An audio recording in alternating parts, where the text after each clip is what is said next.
Ate! O, Cha, gising ka na pala. Ayan na yung baon mo. Ready na. Baon ko? Ano si almusal? Ate!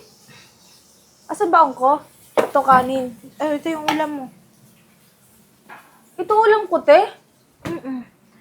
Cha, pasensya ka na kasi, yung medyo gipit tayo ngayon. Namapit kasi sa akin si Justin. Kailangan niya ng pan-tuition kasi graduating na siya. Hindi siya makakagraduate kung hindi siya makakapag-exam ngayong SEM. Pinaawa naman ako doon sa bata. Ate, inuna mo pa yun?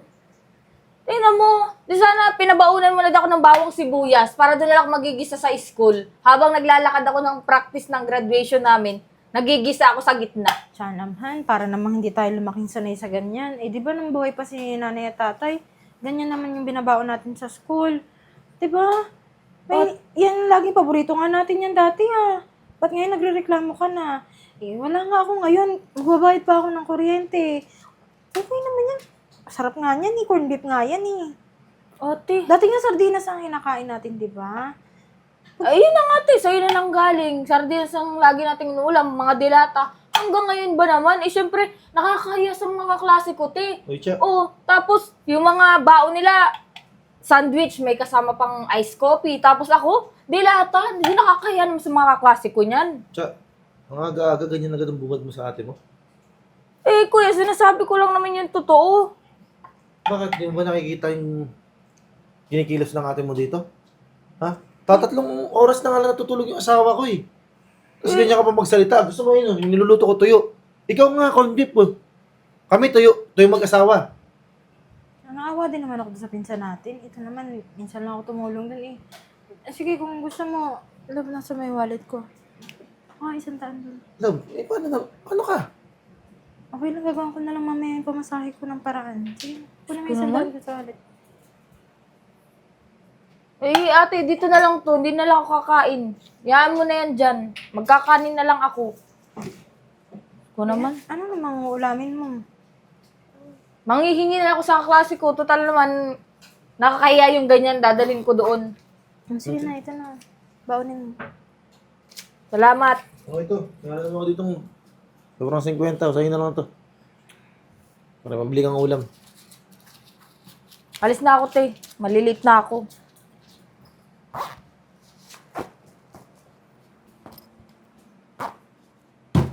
Love, hanggang kailan ba sasanayin yung kapatid mo ng ganyan? Love, hindi ka naman pwedeng pabayaan yung kapatid ko Graduating na siya Yun naman yung pinangako sa magulang namin na pag-aaralin ko yung kapatid ko Ayun na nga, ikaw kunting araw na lang. Pwede siya magtrabaho. Problema kasi, paano siya matututo niyan? Hindi siya marunong sa sarili niya. Kaya mo na pagka nakapagtrabaho na yun, makakatulong naman na yan dito. Sana nga, makatulong yan. Baka mamaya, ay pabigat lang yan dito. Bayaran mo yung kuryente mamaya Oo, sige. Kumain ka muna. Pinabawa ko tuyo, pwede na to. Cha, malilate ka na sa work. Bakit, te? Ay, ito pala yung baon mo. Alam mo, Cha, nakakatuwa. Dati pinapabaunan lang kita sa school. Ngayon, sa work na, may trabaho ka na. Hindi na, te. Ginisang, ginisang kalabasa. Yung ulam mo ngayon, na may miswa. Ano yan, ate? Ano ako, bata? Hindi na. Kasi doon na lang kami magkakain sa malapit sa cafe doon sa office namin. Sigurado ka, Oo, te. may pera ka. Oo nga, te. Marami akong pera kasi maganda na yung trabaho ko, di ba? Sige na, te. Pasok na ako. Ano naman to? Lab! Luto na ba yung sinigang? Malapit na lang! Pauwi na si Cha. Kakain yun. Pasok ka, pe. Oh, nandiyan na pala kayo. Hi, Amigo! Long time no see! Magkatrabaho din pala kayo ni Cha. Ay, oo, kasi sabay kami nag-apply noon. Kaya parang hindi kami natanggap. Sikmain muna kayo, Cha. Naglupaluto ako ng sinigang sa kuya mo. Kumain, te? Hindi na, te, kasi kumain na kami sa office. Tsaka, Alam mo ate, sanay na kasi ako sa mga pagkain namin doon. Masarap kasi yung klase ng pagkain doon eh. Nakakasawa na kasi mga lutong bahay, kaya mas maganda rin talaga ate na kumakain din paminsan-minsan sa labas, di ba? Tama. Ah, sayang naman yung marami akong niluto. Ay, Para may baon ka rin bukas sa work. Ano te? Papakain mo sa akin yung bukas yung pagkain ngayon? Ayoko naman ng diinit lang, no? oo. Tsaka, andyan naman si Kuya Charles, pwede nyo nang kainin yan parehas. Saka baka mamaya pagdating sa office, mapanis na. Tapos, Oo, siyempre ano. nakakaya sa mga ka-work natin, di ba? Tama, tsaka ang init-init ng panahon ngayon, malamang mapapanis yun. Eh, ate Virgo, ano pinagkakabalan mo ngayon? Wala na. Kakatigil ko lang sa trabaho kasi nagkasakit din ako eh. Eh, alam mo kasi, Pe, tumigil na sa trabaho si ate kasi alam niya na may trabaho na ako. Tsaka hindi naman yung ganun. Nagkasakit na ako kasi sobrang pagod ko din. Parang kailangan ko rin naman magpahinga. Parang ikaw naman. Alam mo naman kahit may asawa na ako, sinusuportahan kita, di ba? Ano ka ba, ate? Alam mo namang may asawa ka, tapos dito pa nakatira yung asawa mo, dapat lang nagtatrabaho ka. Tsaka alam mo yan si ate, wala kasing pangarap umasenso yan. Ay, oo nga, halata naman sa atin. Sabi mo, Tsa? Oh, bakit kuya? Ito lang naman yung sinasabi ko kay ate. Talaga? Oo. Paano nakakalimutan mo? Kung ate mong pakahirap para makapagtapos ka ng pag-aaral. Eh kuya, responsibilidad naman ni ate yun bilang kapatid ko. Oo, tama ka. Pero kailangan mo ring respetuhin yung ate mo. Respeto? Eh, bakit ko kailangan irespeto si ate? Eh, kagustuhan naman niya na tulungan ako sa pag-aaral. Tapos anong gagawin mo ngayon? Papahiya mo sa kasama mo? Ano, pero yung magaganda yung trabaho niyo? Bakit Kuya. pinasok namin yung mahihirap na trabaho para makapagtapos ka? Huwag daw akong bapastusin yung ate mo. Eh, ikaw ngayon bastos. Mag-asawa na kayo ni ate, dito ka pa nakatira sa bahay namin. Tsaka pwede ba kung bastusin yung asawa ko? Dito kami nakatira. Dahil sa'yo. Dahil sinasamahan kita. Ano, iwanan kita mag-isa? Porkit may asawa na ako? Sa tingin mo makakapag-aral ka kung umalis ako dito? Sumama ako sa asawa ko? Pasalamat ka nga, tinutulungan ako ng asawa ko sa pagpapaaral sa'yo eh. Oh. Eh di, kung gusto mong umalis, eh di umalis ka. Pwede mo naman akong iwan din ng Yabang mo bata. eh, no? Huwag yung maganda yung trabaho mo. Alam mo kung matagal ka namin iniwan? Maganda na yung buhay namin mag-asawa. Kundi lang dahil sa'yo. Paano gaganda yung buhay niyo? Eh, gatiting lang naman yung sinasahod ni ate. Eh, O dahil di ako nakaalis ng bansa. Tama na. Di ba? Tama na. Oh. Tapos na ako mag-aral, di ba? O di pwede na kayong umalis. Tama na yan. Alam mo, kumain na lang tayo. Kung ayaw nyo kumain, sige, makit na lang kayo dun sa taas. Hindi, Tsa, dito na ako ah. Mukhang nagkakainitan na dito eh. Dito na ako, ate Virgo. Kaya, Pati sa kasama ko, napapahiya ko. Kami pang napahiya. Ano katulan? Baka pagod lang sa trabaho. Kahit na. Hindi naman pwedeng babastusin ka lang ng ganun. Ang kapatid ko yan, sampal ko na yan. Ano ka ba? Hinahaya mo kasi ganyan yung Kay. Kapatid ko pa rin yun. Kain na lang tayo. Sige na. Magain ka na.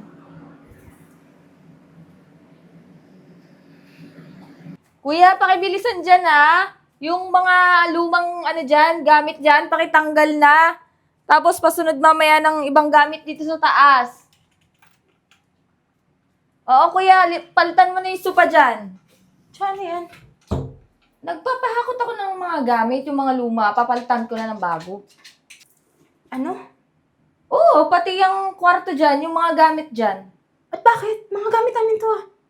Di ba sabi nyo, nahihirapan kayong lumipat kasi pinag-aaral nyo ako. O, tapos na akong mag-aral, di ba?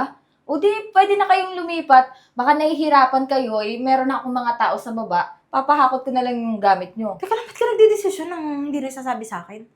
Ha, bakit ikaw na nagdidesisyon sa bahay na to ngayon? Ako ang ate mo ah. O bakit?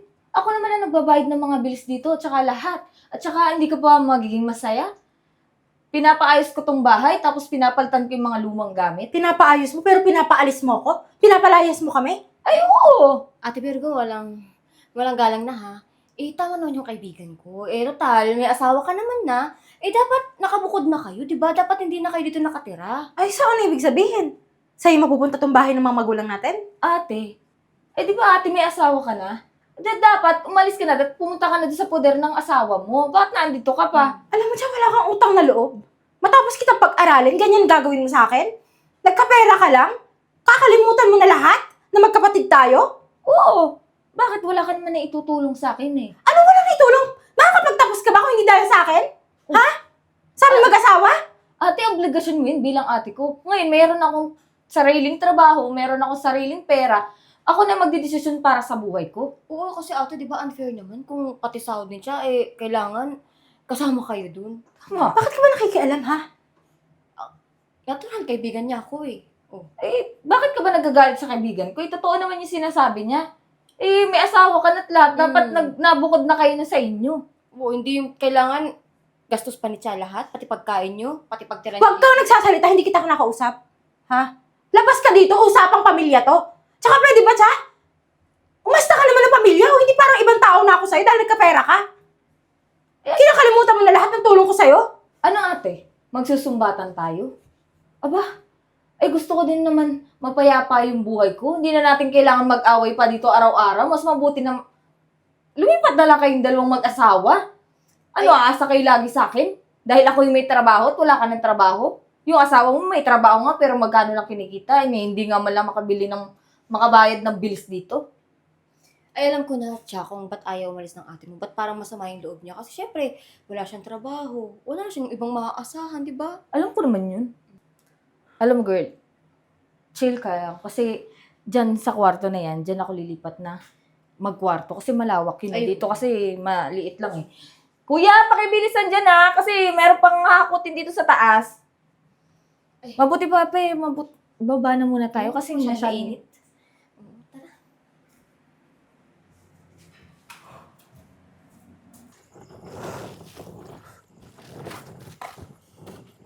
Love, Ano yan? pinalayas ako ni Cha. Paano pinilayas? Pinalitan niya lahat ng gamit sa bahay. Tapos may mga tao dun, pinalabas yung mga gamit natin kasi... Teka, di pwede to eh. Love, wag na. Ayoko na ng gulo. Ilabs mo, sobra na yung kapatid mo eh. Ayoko na ng ganito. Kasi araw-araw tayong ganito. Sasabihin niya na nakatira tayo dito. Nakatira tayo dyan, may asawa na, bumukod na. Na hindi ko na siya pinag-aaral. Ayoko na paulit-ulit na maririnig yan. Kung wala siyang utang na loob, bahala siya sa buhay niya. Alam mo, mas okay na rin to. Na ayoko na stress. Ayoko nang lumala yung galit ko sa kapatid ko. Ano mo, love? Yan yung sinasabi ko sa'yo eh. Sana hindi natin hinayaan ganyan yung kapatid mo eh. Magagawa eh. Nandiyan na yun eh. Ano, patay ka? ko. Binabastos ka ng kapatid mo? Tao pa ba yan? Kaya nga, maigi na lang nangyari to na umalis na lang tayo. Problema, saan tayo lilipat?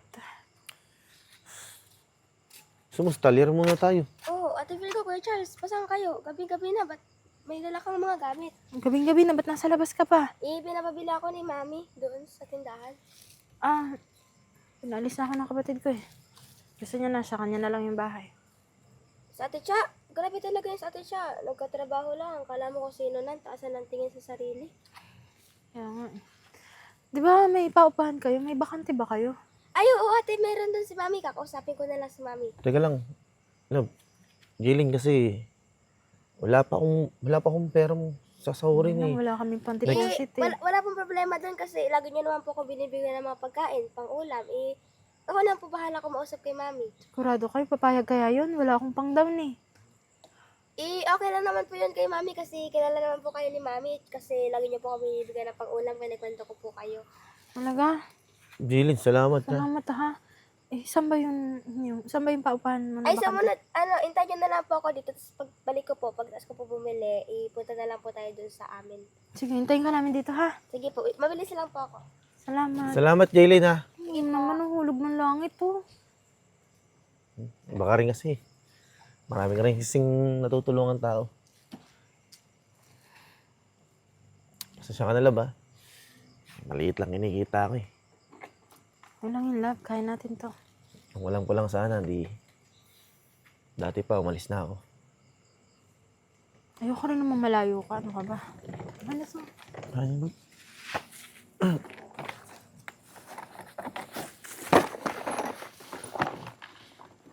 Tagal naman ng babae na yun. Kanina pa ako naghihintay dito. Oh, pe. Salamat kasi nakipagkita ka sa akin. Salamat. Kanina pa ako naghihintay sa'yo dito. Saka ang dami mong dalang gamit. Dala ko yung mga damit ko kasi yung bahay namin nakasanla eh. O tapos, Baka pwede mo naman ako mapahiram kahit kaunting pera para makahanap ako ng malilipatan ko. ay hindi siya, wala akong matutulong sa'yo. Pasensya ka na pero pagdating sa pera, wala akong may bibigay sa'yo. Teka di ba- lang, pe. Oh. Di ba tinutulungan naman kita dati? Uy, Cha, hindi mo ko sinusumbatan. Kung tinulungan mo ko dati, kagustuhan mo naman yun, hindi ko naman hiningi sa'yo yun. Alam mo naman, pe, di ba wala na ako ng bahay. Tapos nawalan din ako ng trabaho. Tapos simpleng hingi ko lang sa'yo ng tulong, hindi mo man lang ako matulungan. Ay, Cha, kasalanan mo na yan. Mayabang ka kasi. Simula una, di ba? Kung naging mabuti ka lang sana, kahit dun sa ate mo, hindi sana tinulungan ka din ng ate mo. O tapos ngayon, ako sisisihin mo pag hindi kita natulungan?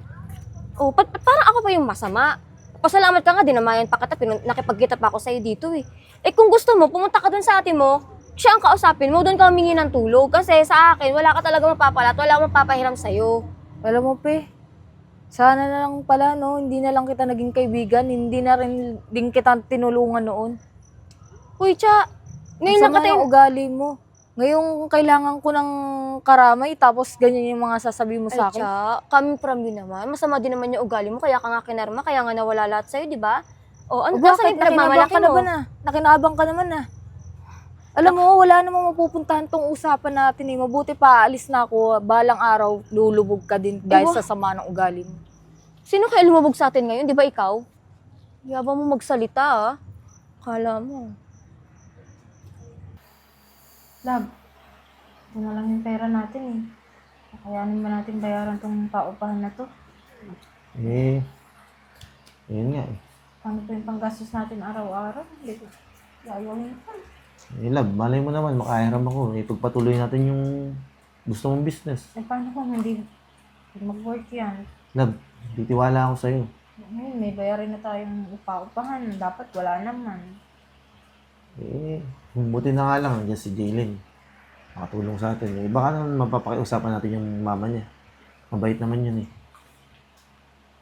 Kahit naman sino nagne-negosyo, di ba? Hindi papayag na hindi magbabayad. Hindi tayo magbabayad. Siyempre, negosyo nila to eh. Kahit anong bayad ng tao, kung paulit-ulit tayo hindi makakabayad, magagalit yung mga yan. Love, huwag kang mag-alala. Alam ko naman na kikita ka rin eh. Tsaka isa pa, may mga kaibigan naman ako na pwede kong lapitan. Kung sakaling hindi tayo makabayad sa renta, makikiusap mo na sa kanila. Tsaka, di ba, lumalakas naman yung talyar. Kahit pa paano, kumikita na naman ako eh. Yung sa sahuri ko dun. Imbis na maipon natin yung kinikita mo sa talyer, mapupunta sa renta. Love, kaya natin to, ano ka ba? Ate Virgo, may bisita kayo. Pinapasok ko na. Sige, Jaylin, thank you! Sino ba yun? Ba yun? Baka yung mama niya yun. Oh, Justin! Pasok ka dito! Ba't mo nalaman nandito kami? Nalaman ko yung nangyari sa inyo eh. Congratulations pala. Nagtrabaho ka na daw ah. Kaya nga eh. Wala eh. Alam mo naman yung pag-ugali ng ate Cham. Napadalo ka pala. Yun nga. Nalaman ko nga nangyari sa inyo. Ba't naman nagkaganon? Ano ang magagawa doon sa ugali ng kapatid ko eh. Hayaan niyo na. Huwag mo na ipagsasabi sa mga kamag-anak natin. Ayoko rin masira yung kapatid ko. Sinabihan ka daw na pabigat. Pabigat nung walang-wala ako, ikaw yung tumulong sa akin. Nung di ako makabili ng panggamit ko sa school, ikaw yung nagbigay sa akin. Tsaka nung minamaliit ako, ikaw yung nagsabi na kaya kong bumangon. Siyempre naman kamag-anak ko kayo eh. Kailangan naman pabayaan ko kayo. Tsaka Justin, alam mo kung may problema ka at wala kang matutuloyan, wala kang gamit eh. Pwede ka din sa amin. Dito gamit. Bigay ko to para sa inyo. Para makatulong naman man lang ako sa inyo. Kasi alam ko yung nangyari sa inyo. Grocery? Kasi ang dami nito. Uy, naku, nakakahiya naman eh. Ilang buwan ka palang ata sa trabaho mo. Hindi pa yan. Hindi ka pa nakakaipon. Ilagay mo nga dun. Kulang na kulang pa nga yan pa sa tulong nyo sa akin eh. Tsaka, natigari ko. Konti lang to eh. Ito yung una kong sahod eh. Oh. Para makatulong naman sa inyo. Bakit sa akin may bibigay? Hindi! Yun nyo to. Teka lang, Justin, madami ito eh. Ano ka naman ito, Justin? Sahod mo to? Ba't may bibigay sa akin? Eh ate, ikaw naman yung dahilan kung ba't ako nakagraduate.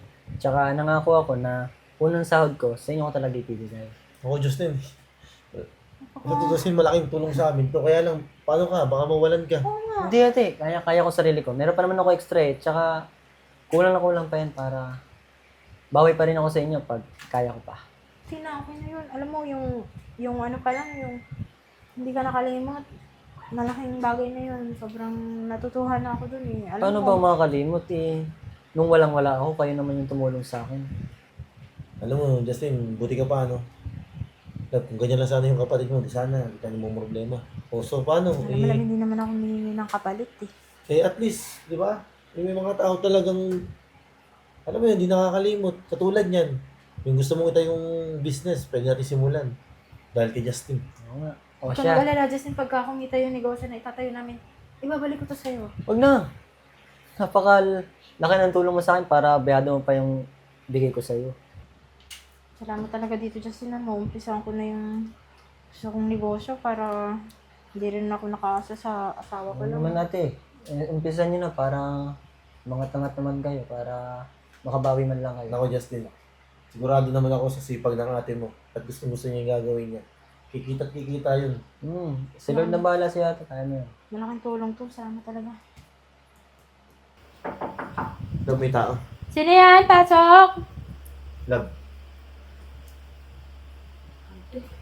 Tiya, kung pumunta ka dito para insultahin ulit yung ate mo. Huwag mo na dagdagan. Hindi ko yun.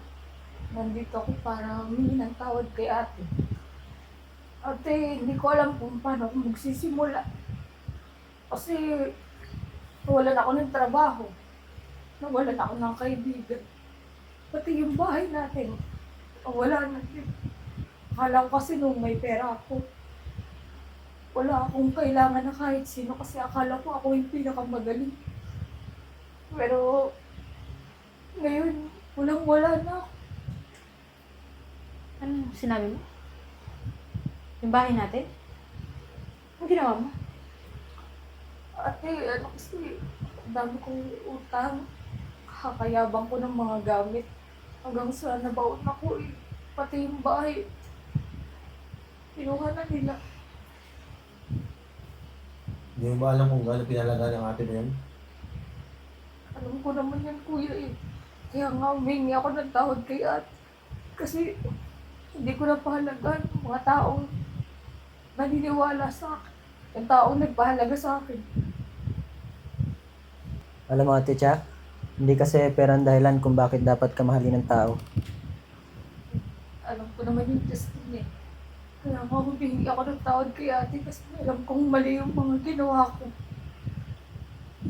Sobrang mali yung ginawa mo. Tapos dadagdagan mo pa lang. Sinanla mo yung bahay? Eh ate, pagka nagkapera naman ako, unti-unti kong bayaran. Hindi. Pag nagkakapera ka, yumayabang ka. Lumalaki yung ulo mo. Alam mo kung gano'ng kahalaga sa atin yung bahay na yan? Yun ang iniiwan sa ating mga magulang natin. Ganyan yung ginawa mo? Kasalanan ba nila? Nalalubog ka sa utang? Kasalanan mo kung bakit nandiyan ka sa lugar na kinalalagyan mo. Sorry na ate, sorry. Sana mapatawad mo ko sa lahat ng ginawa ko. Kaya babawi ako na. Mabawi ko yung tiwala mo. Wala na siya. Pilitin ko makuha yung bahay na yan. Ito tandaan mo ha. Tapos ako sa pagiging mabait sa'yo. Siguro kailangan mangyari yan para ma-realize mo yung mali mo. Pipilitin ko matubos yung bahay at hindi ka makakatungtong din.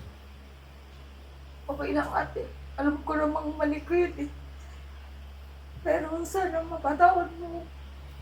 Sana isipin mo na kapatid mo pa rin ako. Sana naisip mo yan! Alam mo, hindi ko gusto malumbat sa'yo. Dahil responsibilidad ko na pag-aralin ka. Dahil yun yung gusto ng mga magulang natin, pero wala kang respeto. Pati yung natitirang alaala ng magulang natin, binaboy mo. Sinanla mo. Tiya, alam mo, malis ka na. Ayoko rin na makarinig na masaksalita galing sa atin. Malis ka na. Baka may marinig ka pang masakit sa akin. Sorry na.